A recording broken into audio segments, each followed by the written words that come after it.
এবার পাথারকান্দির সংরক্ষিত বনাঞ্চলে চলবে প্রশাসনের বুলডোজার। হাইলাকান্দির পর এবার পাথারকান্দিতে জেলা প্রশাসনের বৃহৎ উচ্ছেদ অভিযান। অবৈধভাবে বসবাস করা পাথারকান্দির প্রায় 1000 পরিবারকে প্রদান করা হয়েছে নোটিশ। আগামী 7 ফেব্রুয়ারির মধ্যে সংরক্ষিত বনাঞ্চল ছাড়ার কড়া নির্দেশ।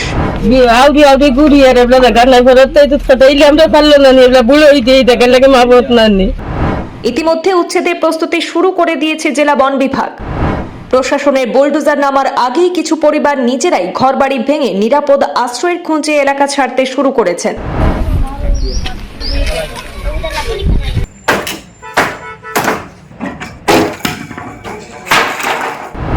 হাইলাকান্দির পর এবার শ্রীভূমি জেলার পাথারকান্দির সংরক্ষিত বনাঞ্চলে শুরু হতে চলেছে বৃহৎ উচ্ছেদ অভিযান।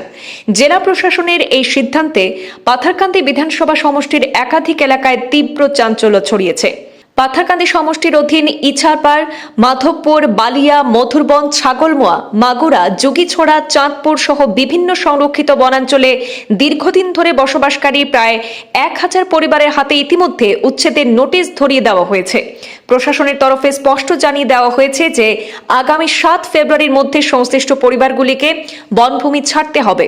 উচ্ছেদ অভিযান ঘিরে ইতিমধ্যেই প্রস্তুতি শুরু করে দিয়েছে জেলা বন বিভাগ এবং প্রশাসন। এলাকায় চলছে নজরদারি, প্রস্তুত রাখা হয়েছে প্রয়োজনীয় যন্ত্রপাতি। সবকিছু মিলিয়ে পাথারকান্দির সংরক্ষিত বনাঞ্চলে যে কোনো মুহূর্তে উচ্ছেদ অভিযান শুরু হতে পারে বলেই ইঙ্গিত মিলছে। এই উচ্ছেদের ঘোষণার পর থেকেই বনাঞ্চলে বসবাসকারী মানুষের মধ্যে উদ্বেগ, উৎকণ্ঠা এবং অনিশ্চয়তার পরিবেশ তৈরি হয়েছে। নোটিশ হাতে পেয়ে বহু পরিবার দিশেহারা হয়ে পড়েছেন। দীর্ঘদিনের বসতভিটা ছেড়ে কোথায় যাবেন, কিভাবে পরিবার নিয়ে নতুন করে শুরু করবেন, এই প্রশ্নই এখন ঘুরপাক খাচ্ছে এইসব অসহায় জনগণের মনে। এদিকে উচ্ছেদ অভিযানের আগেই পরিস্থিতির গুরুত্ব বুঝে বেশ কয়েকটি পরিবার নিজেরাই তাদের ঘরবাড়ি খুলে নিতে শুরু করেছেন। প্রশাসনের বুলডোজার নামার আগেই তারা নিজেরাই ঘরের চাল, কাঠ এবং অন্যান্য সামগ্রী সরিয়ে পরবর্তী নিরাপদ স্থানে আশ্রয় নেওয়ার প্রস্তুতি শুরু করে দিয়েছেন। এলাকা জুড়ে দেখা যাচ্ছে উৎকণ্ঠা, ব্যস্ততা এবং চাপা আতঙ্কের চিত্র। এখন দেখার বিষয়, উচ্ছেদ অভিযান চলাকালীন পুনর্বাসন নিয়ে প্রশাসন কোনো সিদ্ধান্ত নেয় কিনা এবং এই অভিযানের পর পাথারকান্দির সংরক্ষিত বনাঞ্চলের পরিস্থিতি কোন দিকে মোড় নেয়। প্রতিটি মুহূর্তের আপডেট নিয়ে আমরা আপনাদের পাশে থাকছি। আরো গুরুত্বপূর্ণ আপডেটগুলি দেখতে সঙ্গে থাকুন। আমরা এখানে কি হইছে? তো গড় বাড়ি ঘর ভাঙ্গিয়া আমরা খানো তাইতাম না। কে দিছে নোটিশ? ও তো সরকারে দিছে।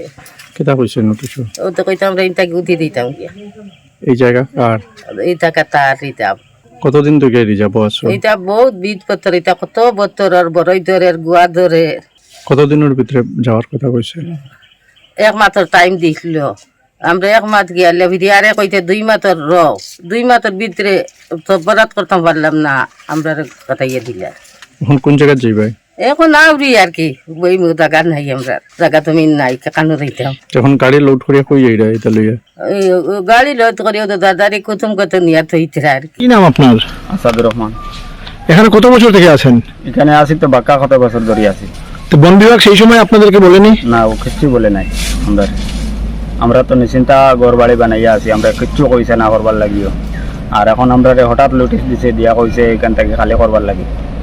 আমরা নিজে নিজে আমরা ঘর বাড়ি ভাঙি দিয়েছি। কোন জায়গায় ভোটার লিস্টের নাম? এই সারকারে। আগের ভোট এই জায়গায় দিয়েছেন? জি, আগের বিট ওই জায়গায় দিছি। এখন কোথায় যাবেন? এখন তো যাইমু, ওই যে আমরা কুটুম কাছে যাইমু, গিয়া জায়গা দিব কিছু খুঁজিয়া কোনো বা মানতে দিলে আমরা রইমু ঘর বাড়ি বানাইয়া।